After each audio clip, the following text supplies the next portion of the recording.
Good morning, students. We are studying chapter How do organisms reproduce, and till now we have studied about different modes of asexual reproduction and vegetative reproduction in plants, then how sexual reproduction takes place in flowering plants, and today we are going to study about reproduction in humans and male reproductive system.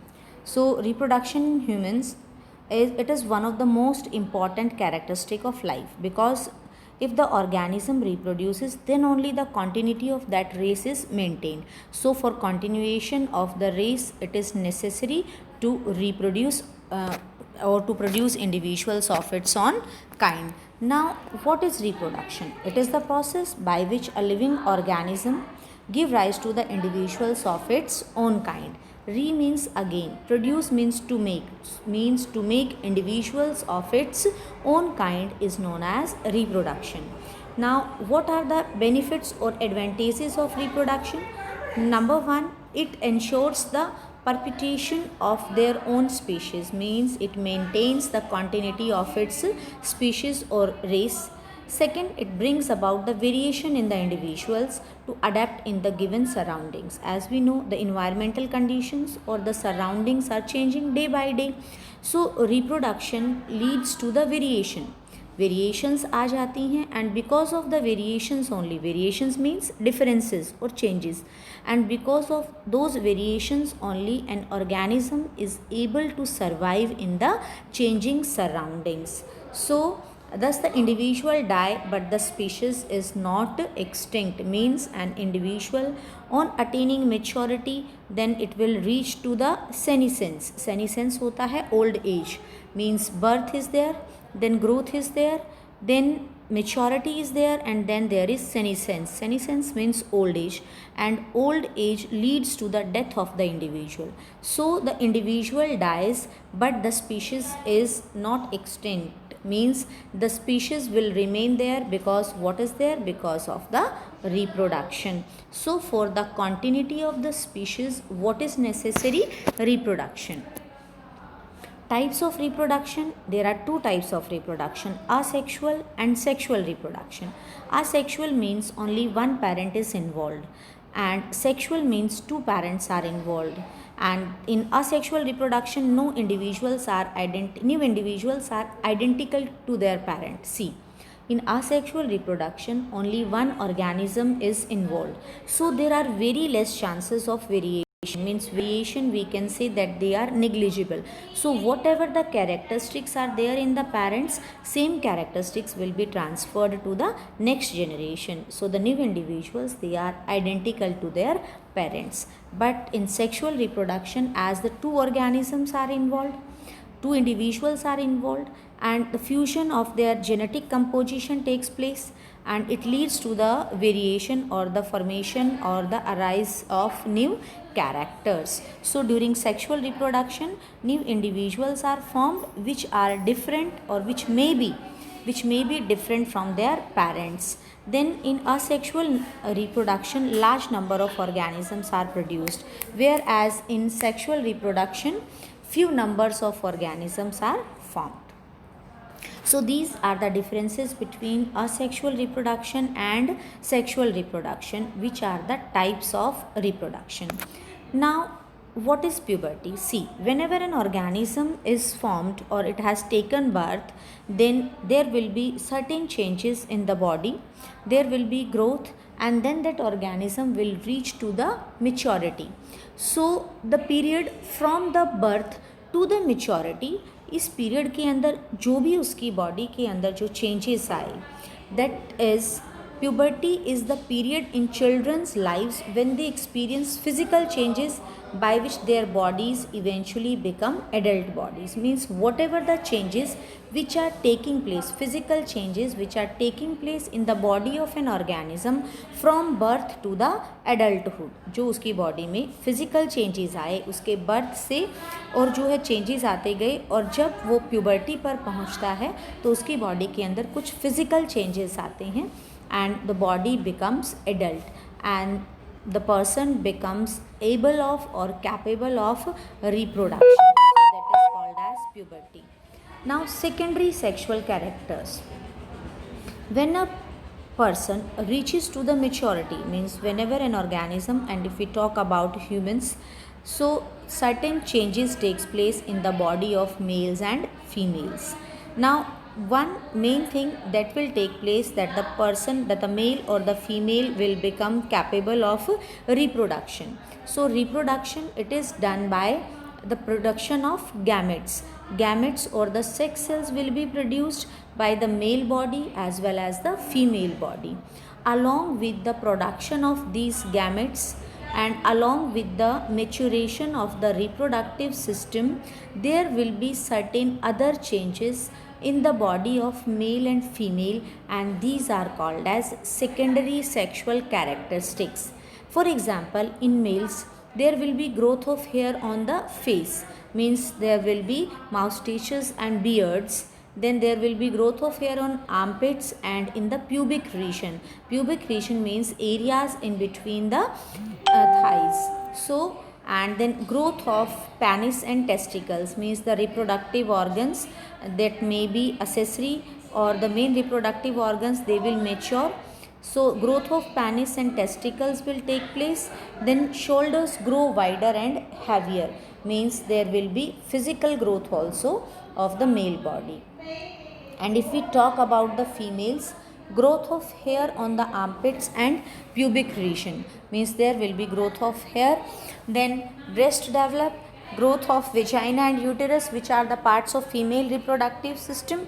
And pelvis widens. Pelvis, it is the area which is around the hips, so there will be broadening of that area. These are certain characteristics which takes place in the body of male and female.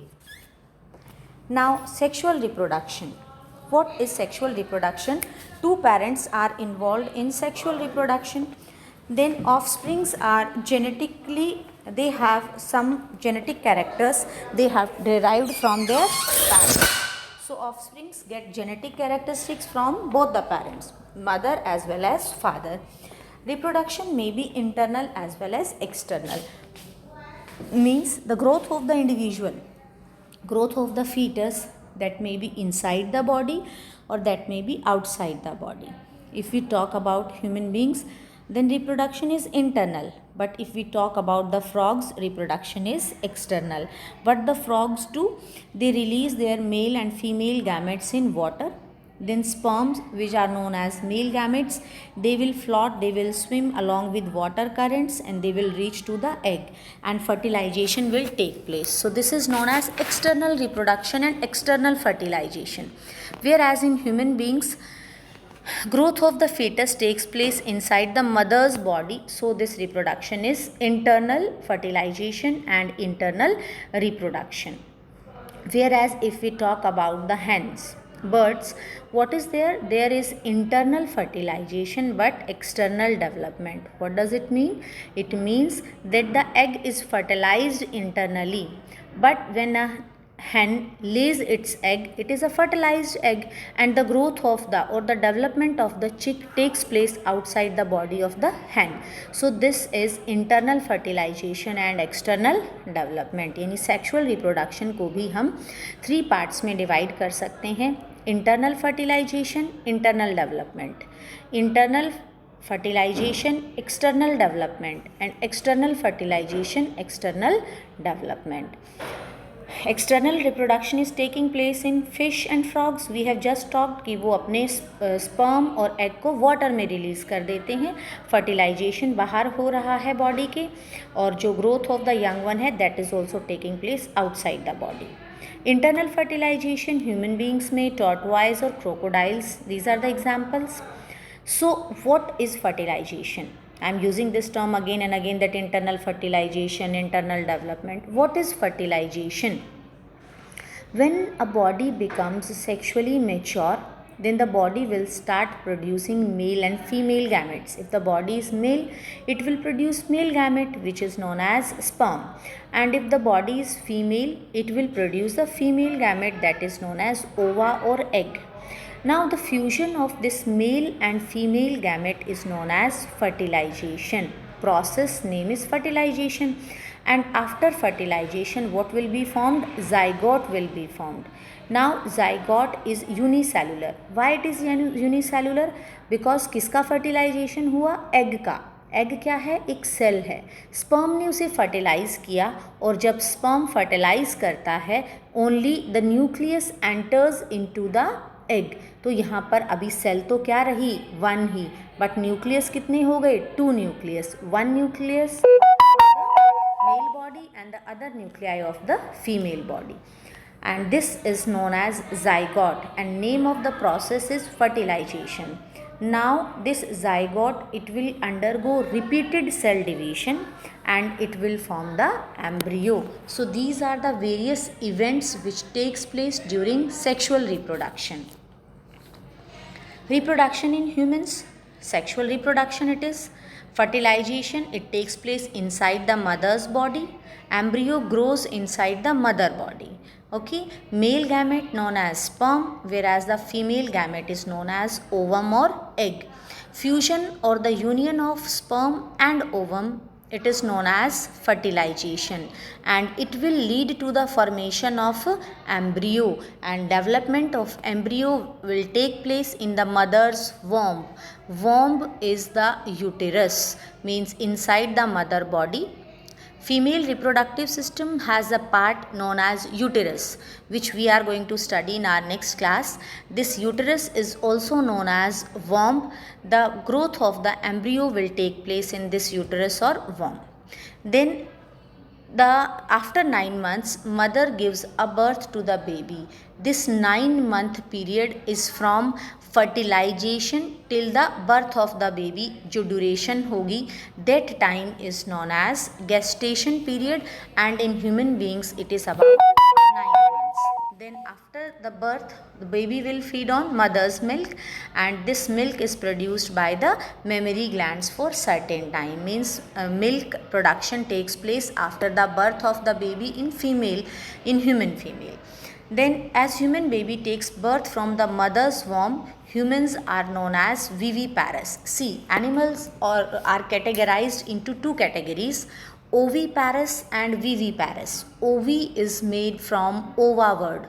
Ova means egg laying animals are known as oviparous, whereas animals which give birth to their young ones, they are known as viviparous. So human beings, they are giving birth to the young ones, so they are known as viviparous, and the growth is taking place inside the mother's body, mother's womb. That's why viviparous. And then nutrition is also provided in the mother's body or in the womb to the growing embryo through the placenta. About placenta also we will study in this chapter. Now next is human male reproductive system. This is the diagram of human male reproductive system. These are the various parts which we have to learn. These are important from the examination point of view also.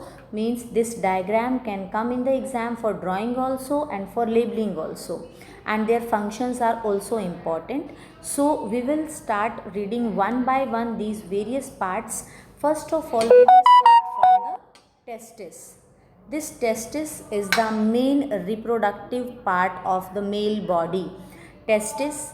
Then this testis is surrounded by a bag-like structure or a covering which is known as scrotum. Then this scrotum and testis. These are the two parts which are outside the abdominal cavity. This testis, it is leading to vas deferens. Then this vas deferens, it gives rise to vas efferens. This is vas efferens. EFFERENS, afferents. Then from vas efferens, there is a tube-like structure which is, and then it is giving rise to three glands: seminal vesicle, then prostrate gland, and one more gland which is not given in this diagram, that is known as bulbourethral gland. These are the three glands present in the male reproductive system. So what are the parts? Testis, scrotum, vas deferens, vas efferens, and then there is a tube that is known as urethra. Then it has a bladder-like structure which is known as urinary bladder. See, male reproductive system has a common opening for the passage of sperms as well as for the passage of urine. So these are the various parts. Means this bladder is known as urinary bladder. Urinary bladder collects the urine, and this urine is also passed through the urethra, and the sperms which are produced by testis, they are also passed through the urethra. So we can say that the male reproductive system has a common opening for the passage of urine as well as the sperms. So this is about the structure of human male reproductive system. You practice for this diagram, draw the labelings, and now in the next we are studying male reproductive system. Parts. What is the main function of male reproductive system? Its main function is to produce the sperms. Sperms are also known as germ cells. Now these germ cells, they are formed in the testis. See, this is the testis. This part, it is testis. This part is testis, and its main function is to produce the sperms. Now what will happen? These sperms, they are stored and then they are delivered to the site of fertilization, because fertilization does not take place in the male body, it takes place in the female body. So these will be transferred to the site of fertilization. Now germ cells or sperms, they are formed in the testis. Now these testes are located outside the abdominal cavity, and they have a covering that is known as scrotum. Why the testes are present outside the abdominal cavity? Because sperm formation, sperm क्या है? It is a type of cell, and their function is to, what is their function? They are germ cells, so they are taking part in the reproduction. The sperm formation, it requires a lower temperature as compared to the normal body temperature, and that's why they are present outside the body, क्योंकि body से कम temperature चाहिए sperms को बनने के लिए, और sperms बनाने का काम किसका है? टेस्टिस का. इसलिए टेस्टिस जो हैं, they are 2 in number, paired हैं ये, and they are present outside the abdominal cavity. Now these testes, they produce the sperms as well as they secrete male hormones also. Name of the male hormone is testosterone, and testosterone, it helps in the formation of sperms as well as it brings about some of the changes, that is secondary sexual characteristics in the male body. यानी कि जो testosterone hormone है sperm बनाने में help करता है. इसके अलावा जितने भी मेल बॉडी में सेकेंडरी कैरेक्टर्स हैं, चाहे तो वो माउस्टेचेस या बियर्ड का डेवलपमेंट है या ब्रॉडनिंग ऑफ शोल्डर्स हैं, इन सबको भी कौन मेंटेन करके रख रहा है? Male hormone testosterone. Now next, now as the sperms they are produced in the testis. Now these sperms, they are formed, they will deliver to the vas deferens, जो भी हमने स्ट्रक्चर में पढ़ा, एक ट्यूब लाइक स्ट्रक्चर जो testis से arise हो रहा है. Now it will join with the which unites with the tube coming from urinary bladder. जैसे ही vas deferens आगे जा रहा है, vas efferents जिसको हमने पढ़ा, और उसे आगे जा कर के एक यूरिनरी ब्लैडर की ओपनिंग भी मिल रही है. So the urethra thus forms a common passage for the sperm as well as urine. Then as some glands are also present, prostate glands, seminal vesicle glands. What is their function? Glands are secretory in nature, मतलब वो कुछ secrete करेंगी, और वो जो secrete करेंगी, वो जो फ्लूइड सिक्रीट करेंगी, लिक्विड प्रोड्यूस करेंगी, वो लिक्विड का क्या फंक्शन होगा? एक तो वो स्पर्म्स को, क्योंकि स्पर्म्स टेस्टिस में बने, अब वो ट्रैवल करके वास एफरेंस के पास पहुंच गए, आगे गए, वहाँ उन्हें ग्लैंड्स मिली, वो ग्लैंड्स अपनी सिक्रीशन उन स्पर्म्स को देती हैं, जिससे जो है उनको न्यूट्रिशन मिलेगा, और एक उनका स्पर्म्स का ट्रांसपोर्ट, उनका मूव करना, that will also become easier. And now these sperms, they are the reproductive cells, they have genetic information and they have a long tail also. See, male gamete is motile, means it can move. For the moment it has a tail, and with the help of this tail, now this male gamete, it will travel, or it will move to the female germ cell. So this is all about male reproductive system. What are its parts? and what are the functions of these parts. Thank you and have a nice day.